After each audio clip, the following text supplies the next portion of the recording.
on this map. We can scroll in all over the place. Look at the detail. Watch this. So check this out. This is the North Pole. We can scroll all the way. Look how close we can get. All the way down to the letter G, right in the middle, at 90 degrees at the North Pole, which is our first anomaly. Our first anomaly is the land that's portrayed at the North Pole. This is the biblical land of Eden as it's described in the Bible itself. As you can see, it's split by 4 rivers, or 4 indrawn seas or rivers or whatever, that connect to a central location.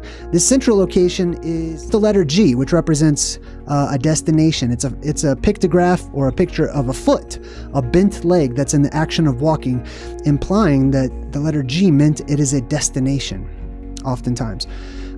So this is one of our first anomalies that we have. We can see that there was land on many of these old maps when the people drew the North Pole. It's not just a little map. It's not just like a little treasure map that you hold in your hands. This map, I have zoomed all the way out. This map is 10 feet by 10 feet. 10 feet by 10 feet. You got to ask yourself, what was this map drawn for? This river right here, this river is always split into 7 heads or 7 streams, which I believe the Bible referenced this particular river, and that this river right here that leads into the Garden of Eden or Hyperborea, etc., that this river is the original Euphrates River. The Bible literally says that God struck the Euphrates and split it into 7 different heads. And here we have this on all of these maps, a river that is split into 7 different heads. Check this out. Now, this word is basically Japan or Japanese in Italian. Giappone Isola, or Japanese island. Now, let's ask some questions real quick. Does that look like any kind of Japan island you have ever seen on any kind of map ever? No. It doesn't look like any kind of Japan I've ever seen. You know what I mean? This is a strange looking place in the middle of the Pacific Ocean between America and Asia.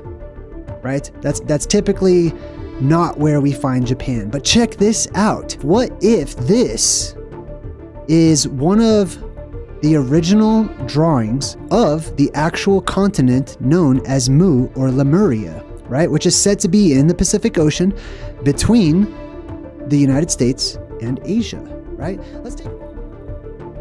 Many of you have heard of Atlantis, but lesser known is the island continent of Lemuria, also known as Mu. Check this out. Let's look up, if we look up the word Lemuria, it comes from the word lemur. So if we check out the word lemur, it is directly related to the word lamia. In Latin, it's lamia or lamia, which means a witch, a sorceress, or a vampire.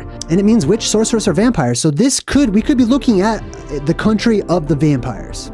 Like, that's one interpretation. It's kind of a stretch, kind of a loose interpretation, but I like it because I will also break down the very real existence of vampires and how they are very much a very real race of beings.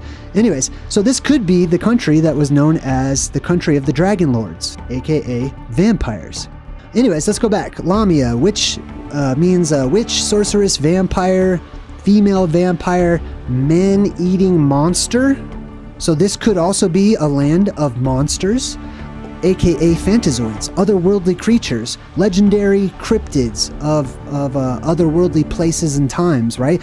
That descend from the sky and float down, just like the Native American creation stories talk about. Or those otherworldly monsters and creatures that ascend up from within the world itself, oftentimes coming up through inner earth cavernous entrances. So here's an example. Okay, they found this place just a few decades back. It was unknown, just off the shores of Japan, right? They went down, scuba divers were out down there looking for treasure and stuff like that, and they came across what looked like a huge underwater petrified city, or a city made of rock. Clearly had the indications that it was human-made. Now, Churchward actually drew his own little map of it, right? So this is kind of where he placed it, by reading the Popol Vuh and other manuscripts and talking to natives and stuff. So he drew out an approximation of where this land was. Let's compare this, boom, pretty dang similar. I'm just gonna say there's a case that could definitely be made for this, for Urbano Monti having actually recorded larger remnants of the lost continent of Lemuria. What do you think of that?